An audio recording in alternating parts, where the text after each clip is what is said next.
Vamos seguir, meus amores, para o nosso segundo painel.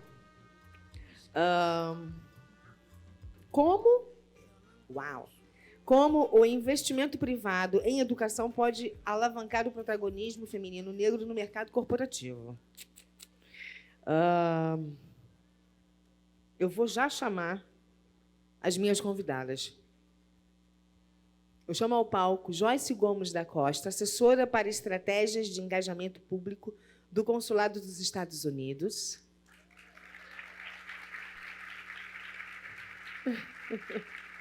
Fica à vontade, onde você quiser.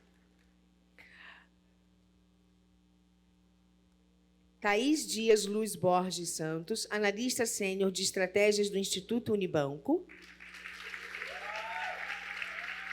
Ih, Thaís, você trouxe pessoal, a galera aí. Menina, ela trouxe torcida e tudo. Opa, aí. Você é querida, né? Fica à vontade, por favor. E Deluíse Jesus, gerente de impacto e equidade racial da Fundação Lehman.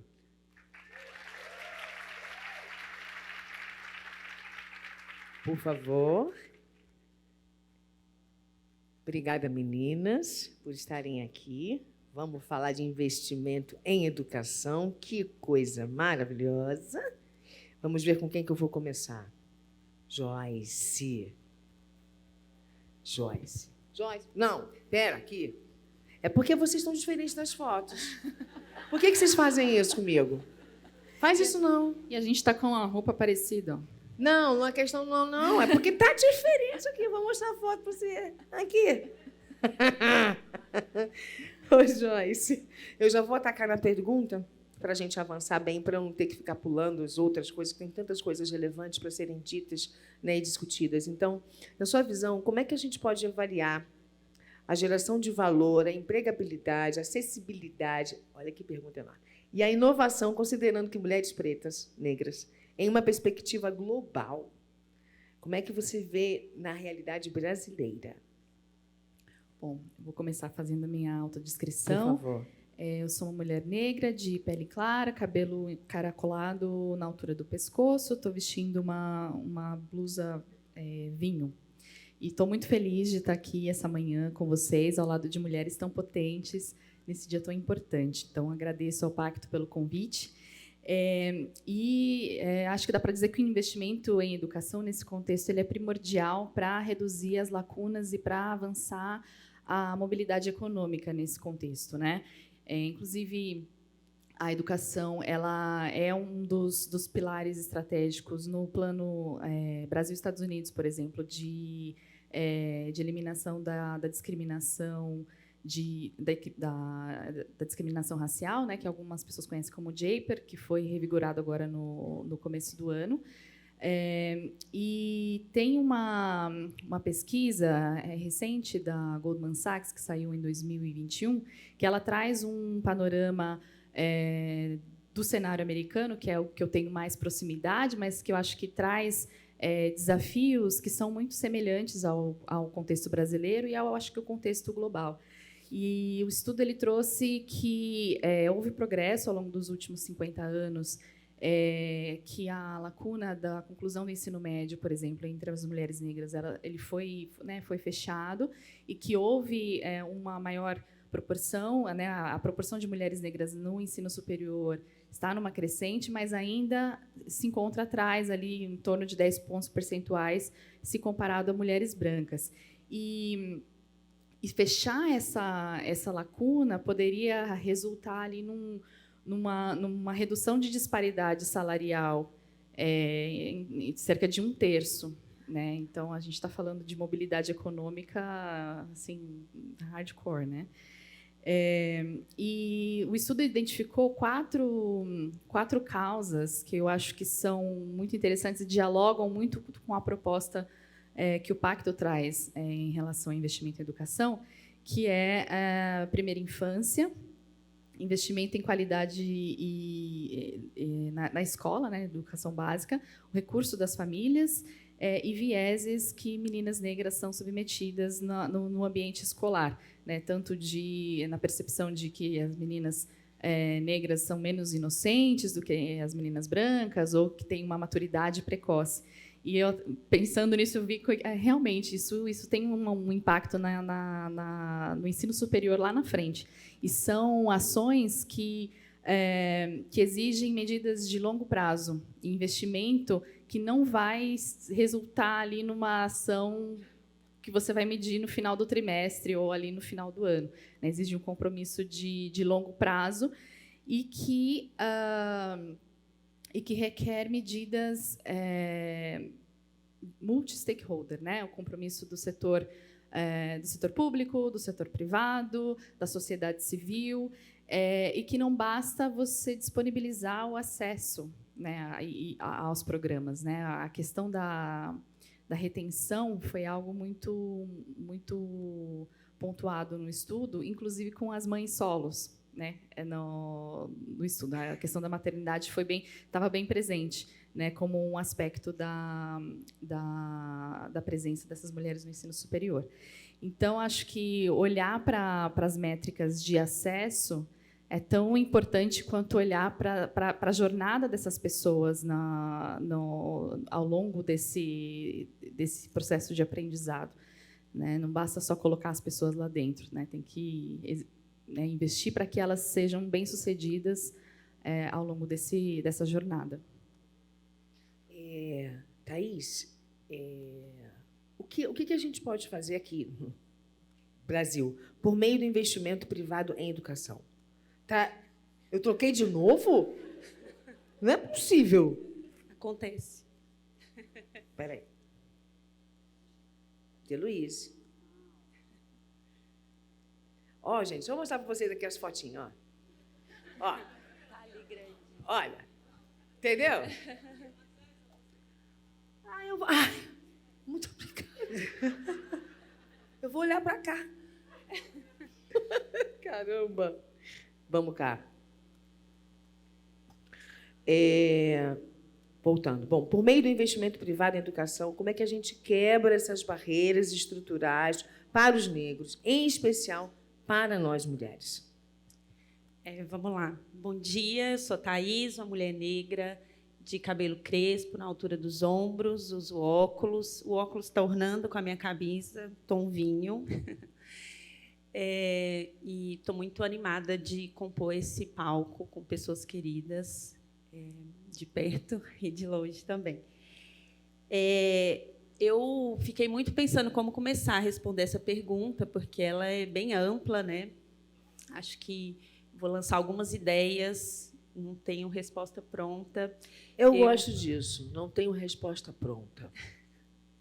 Sim, porque a gente está em constante aprendizado, né? E nós estamos aqui hoje para ouvirmos-nos e compartilhar ideias. Né? A gente precisa exercitar isso, porque, às vezes, o ego não permite. E a competitividade que foi instalada no meio do nosso povo também não permite. A Samantha falou no painel anterior sobre a questão de nós conversarmos sobre salário, sobre nós falarmos sobre dinheiro entre nós. Isso é uma crença que a gente traz e a gente precisa quebrar, porque se nós não estivermos organizados entre nós, fica muito difícil avançar. Né? Por favor, Adante. Exato. Então, fiquei pensando um pouco como começar. Eu tenho a sorte de trabalhar com pessoas incríveis, mulheres incríveis, superpotentes. Recentemente, uma colega de trabalho lançou um livro, a Ivanilda Amado, que ela fala sobre a importância e a contribuição de mulheres negras, que no livro ela chama de mulheres negras insurgentes, como a Petronilha Beatriz, Ana Célia Silva, e a contribuição delas para o campo das relações raciais em educação, em comunidade, em política, provocando-nos para uma nova pedagogia. Então, acho que, também inspirada por essas narrativas, né, eu diria que o que a gente precisa, e nós estamos num encontro que chama Pacto, de um novo pacto, né, um novo pacto social que mobilize potências insurgentes. E aí, pessoas negras, mas também esses aliados, que eu acho que é fundamental a gente se indignar com a realidade que nós enfrentamos no nosso cotidiano. Então, assim, a gente faria uma construção de uma sociedade mais justa e equânime. Eu acho que a gente não pode normalizar, por exemplo, que uma população de maioria negra, que apenas 50%, 59% dos nossos jovens negros concluem o ensino médio, contra 75% de jovens brancos, né? O ensino médio não só ele encerra um ciclo nas nossas vidas em termos de educação básica, mas também é a porta de entrada para uma série de outras coisas, como o ensino superior, e a gente transitar, né, alcançar essa tão falada mobilidade social, que eu sou exemplo dela e muitas outras que estão aqui presentes também são exemplo de como que a mobilidade social alavanca e ela quebra o ciclo de desigualdade que cada uma de nós está inserida.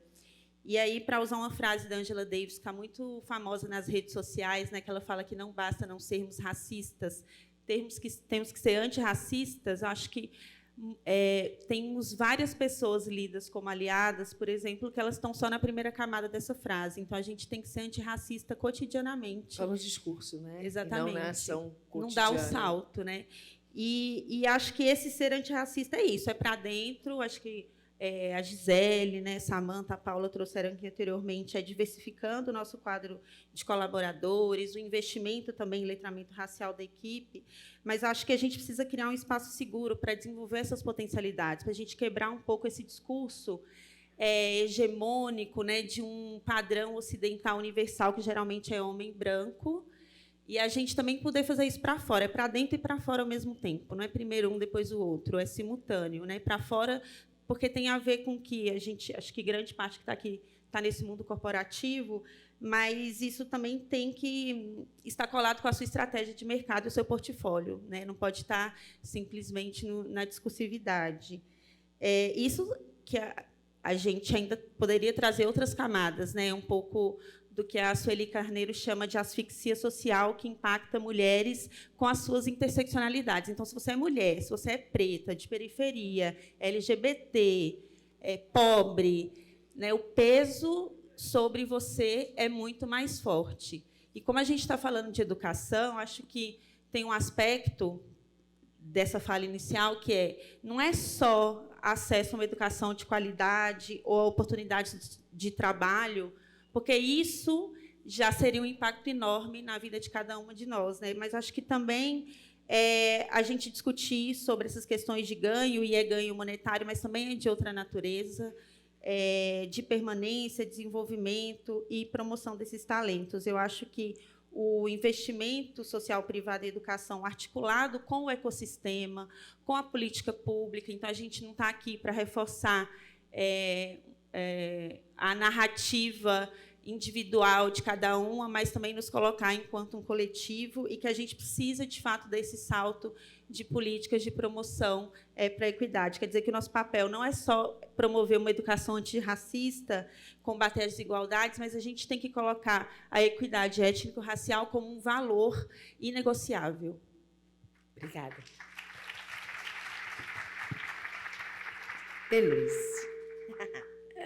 Bom, considerando as estruturas históricas, né, que a gente já sabe, fortemente arraigadas no país, é possível pensar e construir realmente impacto social com iniciativas sem trazer a equidade racial de forma transversal?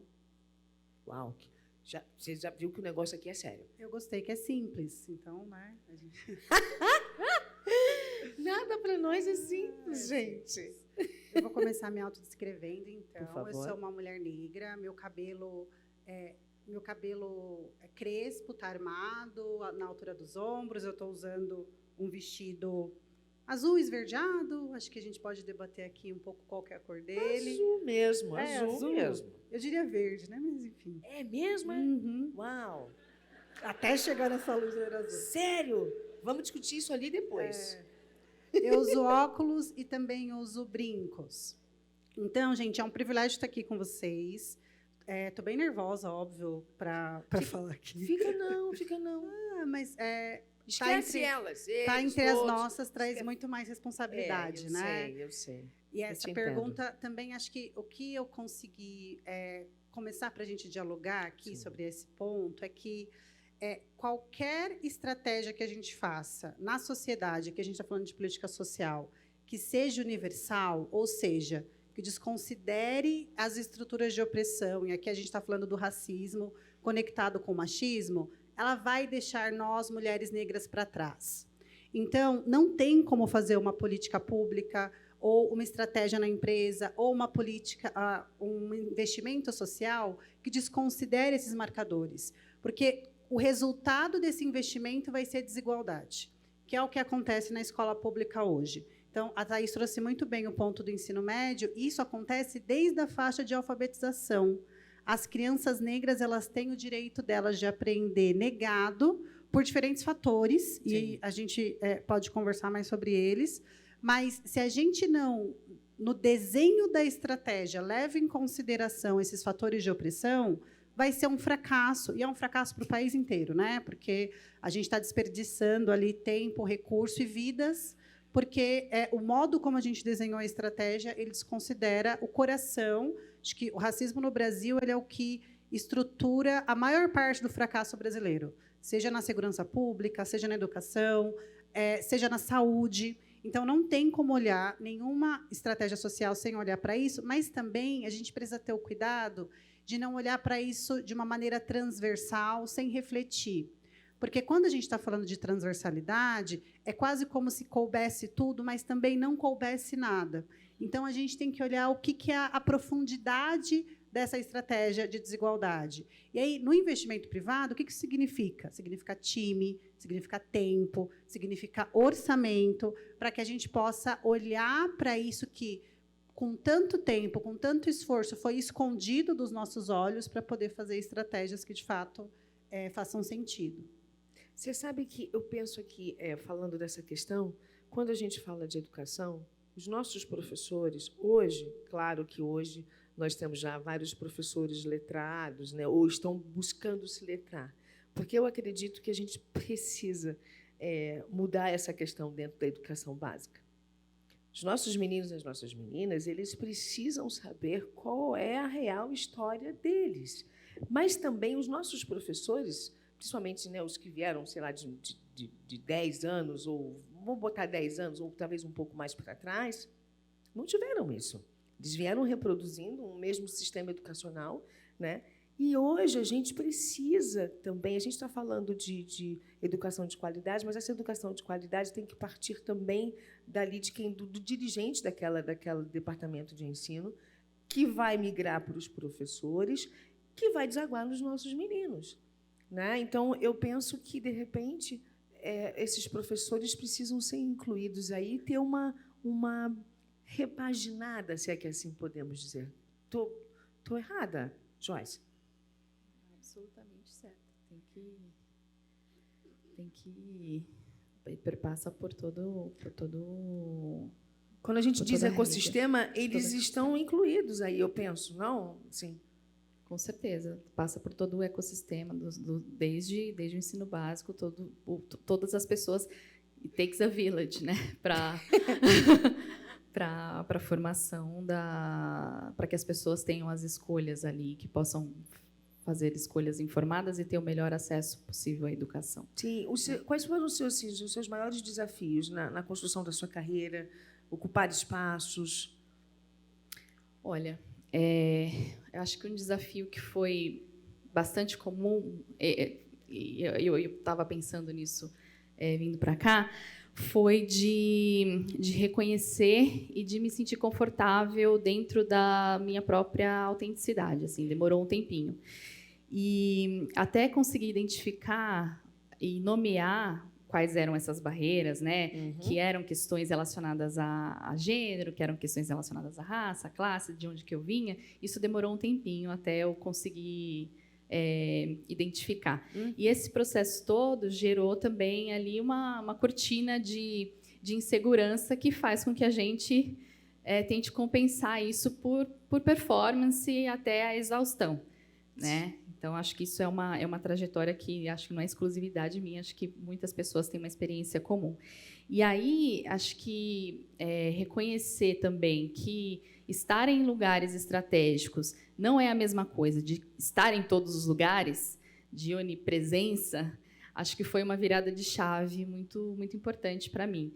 E que estratégia é um conjunto de escolhas e de renúncias também. Eu acho que o lugar da renúncia ainda é um lugar de muito estranhamento para a gente, como mulheres negras, né?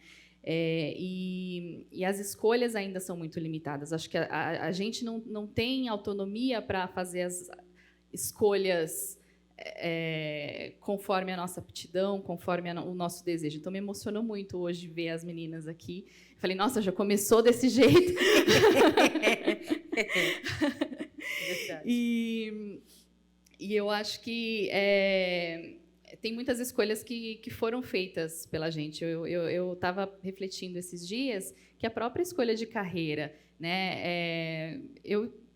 Apesar de vir de uma família que priorizou muito a minha educação e ter tido acesso às melhores oportunidades que a minha família pôde proporcionar, quando eu estava escolhendo ali a faculdade, eu tive o privilégio de poder estudar, de cursar a faculdade pública, mas a escolha do curso dentro daquela universidade foi baseado em escolhas que eu queria. Era assim, esse curso aqui é período integral, não vou poder fazer. Não porque eu tenho certeza que se eu tivesse falado para os meus pais, olha, esse curso aqui é integral, quero fazer, eles teriam me apoiado, mas não passava pela minha cabeça que existia a possibilidade de ser estudante em tempo integral, porque o meu universo ali, as pessoas da minha convivência, não tinha ninguém que era estudante. E aí volta, acho que aquela questão dos vieses lá da maturidade precoce. Como que pode uma mulher adulta só estudar? Não faz parte do meu referencial. Então, eu acho que ter autonomia e o protagonismo dessas escolhas é algo que eu desejo que as nossas meninas e que as próximas gerações tenham, e é algo que eu luto assim, a cada dia, todo dia no trabalho, quando a gente está desenvolvendo um projeto, pensando em alguma ação, acho que é para que as pessoas possam ser protagonistas das suas escolhas e ocupar os espaços que elas queiram ocupar. Obrigada. Thaís, quais são os principais resultados alcançados pelo Instituto Unibanco na implementação de programas e projetos que garantem a educação antirracista com os seus stakeholders? Esses nomes em inglês. Vamos traduzir agora. Bora. O Instituto Unibanco, o seu mandato é gestão educacional e gestão escolar para melhoria contínua. O que quer dizer? Que a gente faz parceria com governos, com instituições do movimento negro em educação, instituições que estão pautando relações de maior igualdade na educação. A gente tem alcançado alguns resultados, mas não estamos só, né?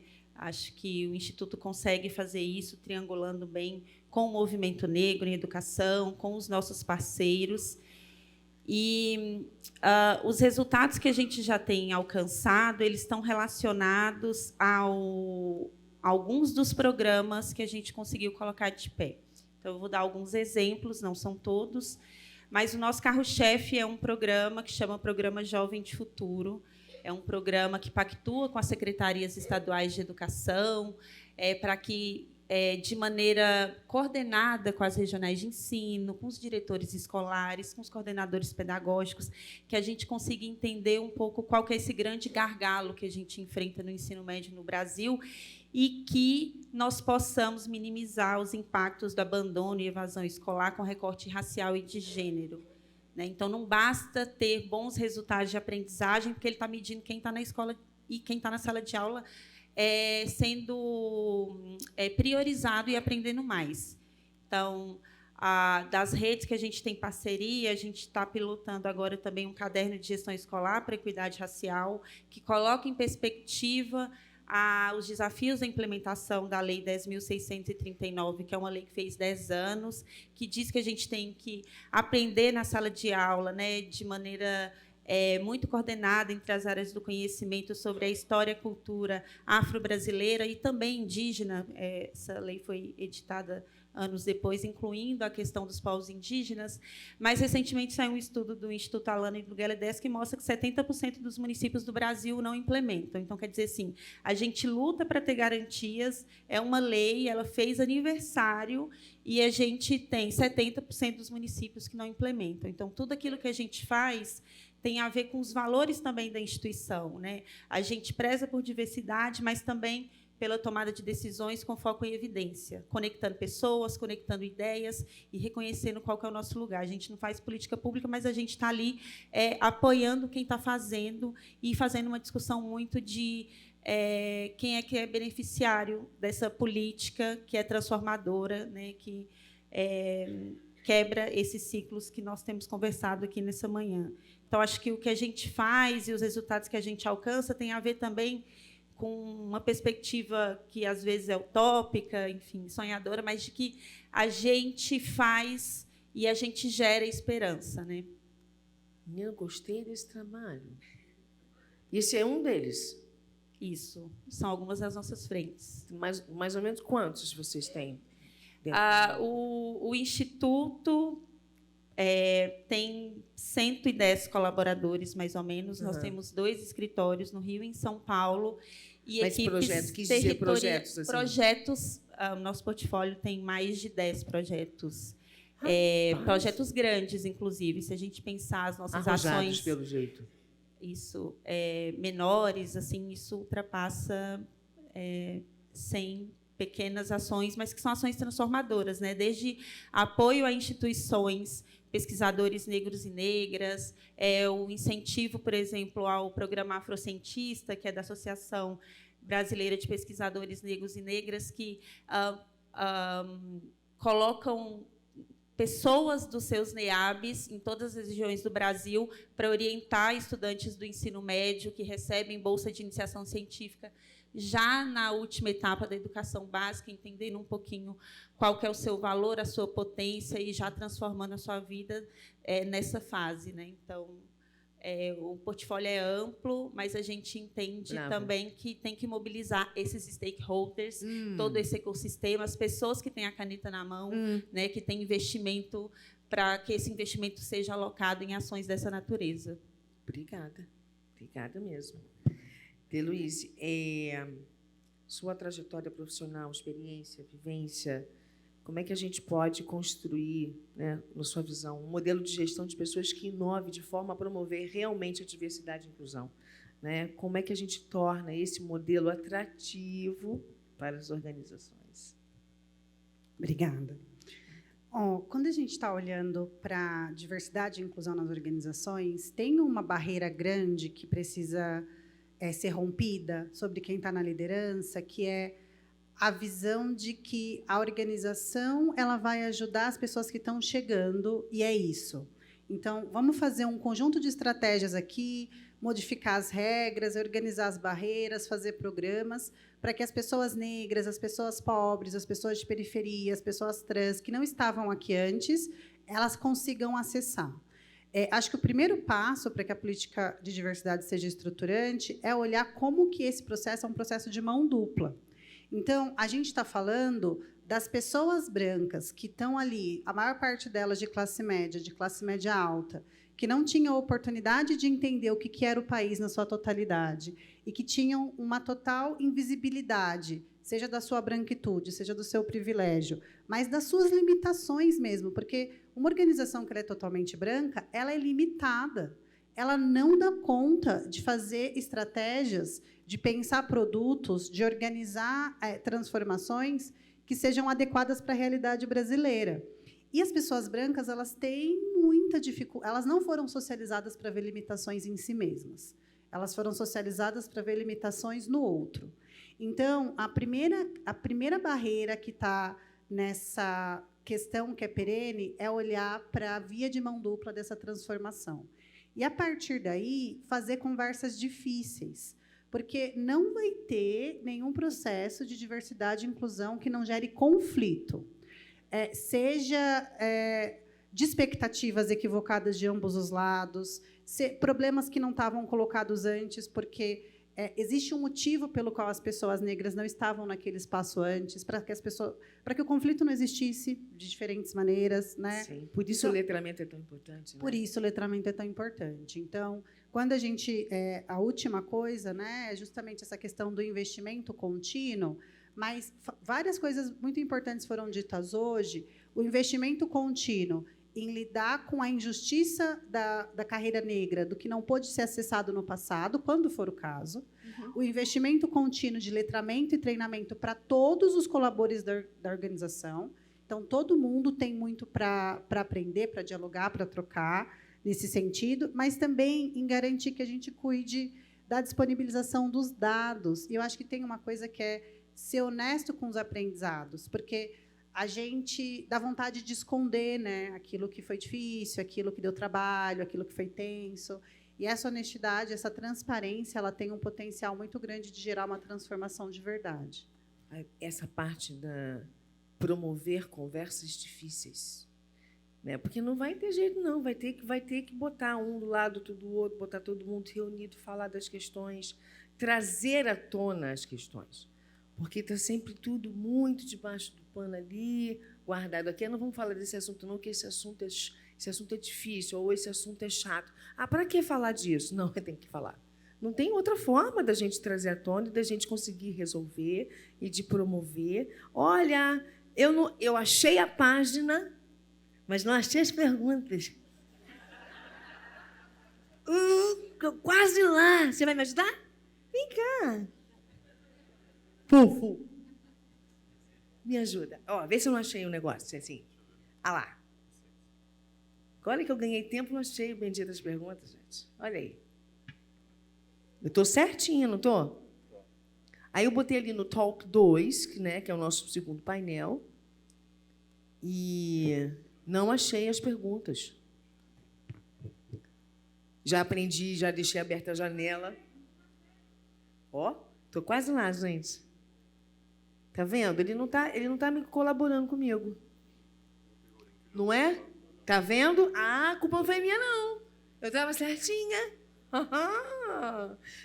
Vocês, todas aqui são... Enquanto isso, a gente vai falando de outros assuntos. Todas são mães? Não.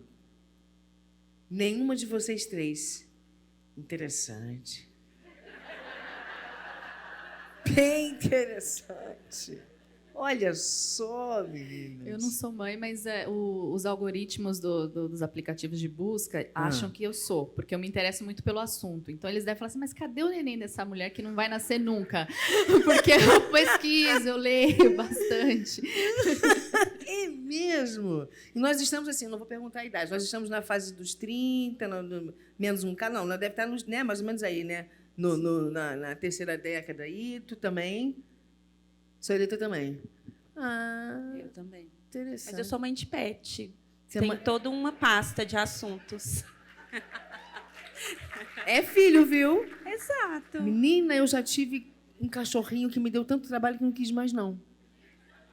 Mulher, eu já tenho 3 filhos. Na época eu tinha 2 e já era uma loucura. Olha, é veterinário, é comida, é isso, é médico, é remedinho, não sei o quê. Não pode deixar comer, tem que adestrar. Ou seja, é um filho. Você tem que educar. Exato. Não é, não? O seu bichinho é o quê? São 2 vira-latas. 2 vira-latas. A Brisa 2. e a Minerva, 2. É porque na pandemia, a gente muito privado, né, de conviver, enfim. Muita coisa mudou na Eu adotei pandemia. cachorros, plantas e tomava chá no final da tarde. E tá tudo bem. Mas aí voltamos, né? Então, agora equilibrar esses pratinhos, assim. Mas vocês pensam em ser mães? Eu estou achando que não, hein?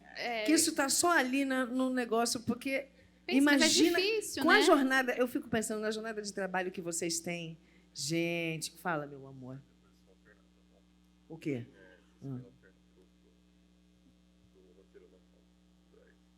Isso aí eu já peguei. O negócio é chegar nas perguntas. Entender o que aconteceu? O link desapareceu?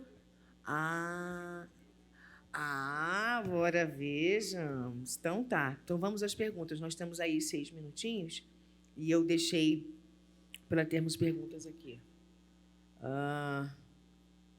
Eu estou vendo agora as perguntas, tá, gente? Eu não tenho realmente acesso a elas.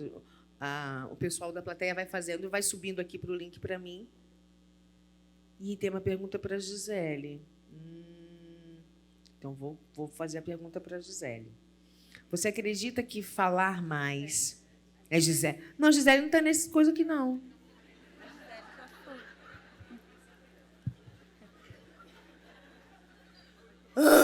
Não é essa a pergunta. A gente está no Talk 1, eu quero o Talk 2. Quem é boa de tecnologia aqui? Espera ainda. Espera aí, ó, acho que está logo aqui, ó. Acho que esse aqui eu posso ir aqui, ó. Você abriu as perguntas... Ou está seguido? Como é que é aqui? Tá. Ele não consegue filtrar? Tudo bem, não tem problema, não. Não tem problema, não. Eu vou seguindo aqui adiante, eu já entendi. Clicar, tá? Adoro. Espera aí, ao invés de aliar... Olha! Alguém botou uma sugestão aqui. Ao invés de aliado, o que acha de patrocinador?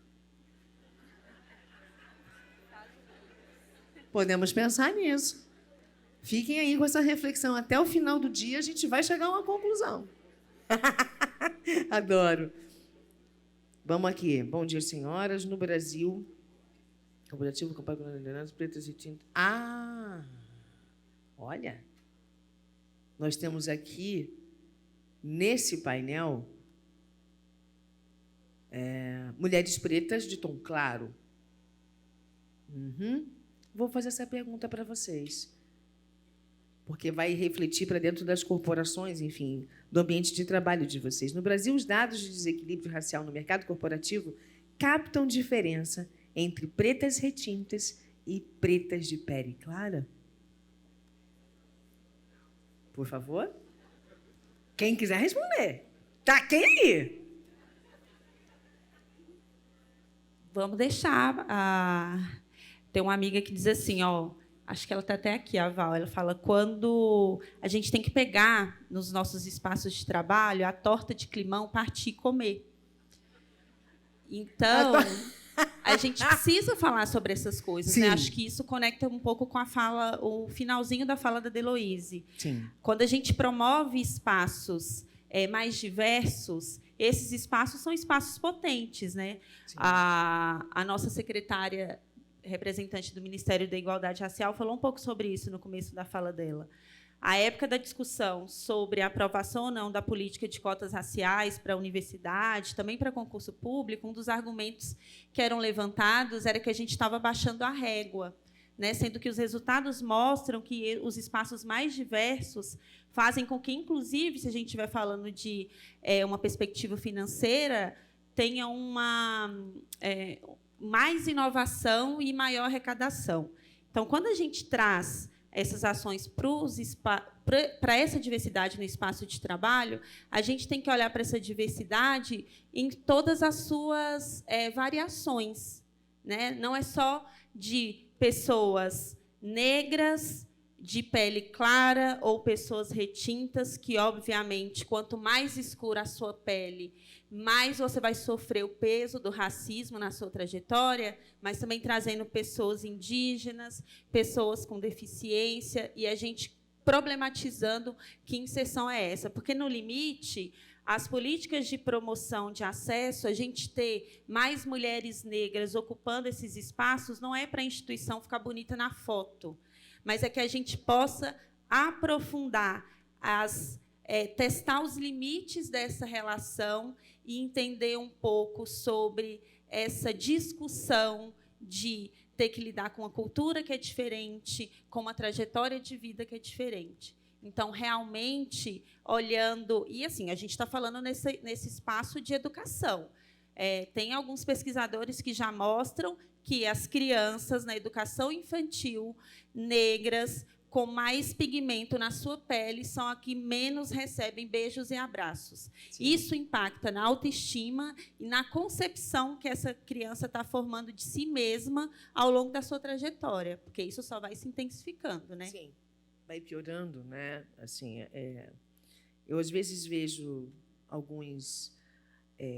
vira e mexe, vem uns vídeos aparecendo para mim quando fazem algumas... Eu vou dizer pesquisas, não vou dizer que seja um teste, mas é como se fosse um teste em relação... Qual é a visão que a criança tem de si mesma, né? Aí bota as bonecas, aí as escolhas das bonecas, aí a menina preta, geralmente ela é retinta, ela nunca escolhe a boneca igual a ela. Aquilo é de uma dor, de uma crueldade. Todas as vezes que eu vejo algo assim, eu choro.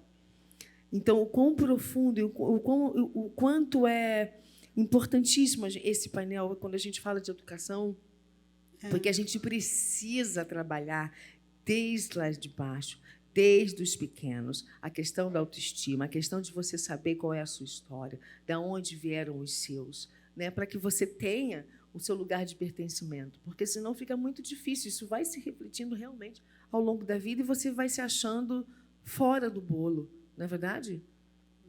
Meus amores, temos 45 segundos e eu ganhei alguns segundos. Meu Deus! Eu quero, de fato, agradecer demais. Eu só fiz uma pergunta mesmo, mas acho que essa pergunta já foi complexa o bastante. Vocês querem complementar sobre essa pergunta? Eu acho que talvez rapidinho, Por esse favor. ponto da Thaís, é que uma coisa que enfrentar essa discussão é muito importante. E uma coisa que a gente precisa lidar é que identidade é diferente de fenótipo.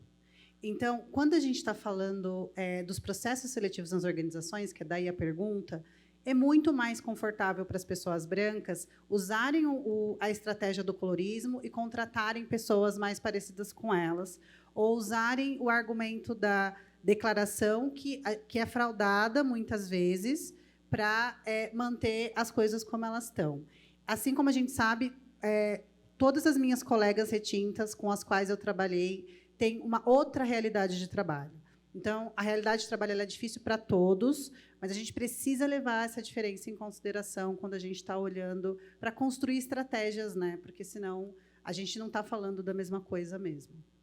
E essa discussão vai ficando só mais complexa, porque, conforme vai passando as gerações, eu fico imaginando os meus filhos, né, que se um dia eu tiver, como que vai ser? Porque eles podem ter a pele mais escura, podem ter a pele mais clara. Minha sobrinha, por exemplo, ela é loira do olho azul com a pele muito, muito branquinha. Então, eu fico pensando, como que ela vai se identificar? Né? Qual que vai ser a percepção dela? Qual que é a identidade? Então, acho que, conforme vão passando as gerações, essa discussão sobre o colorismo é algo que a gente vai precisar debater. A gente precisa conversar porque as experiências são muito diferentes. Sim. Né? Muito obrigada, meus amores. Obrigada, meninas. Obrigada mesmo.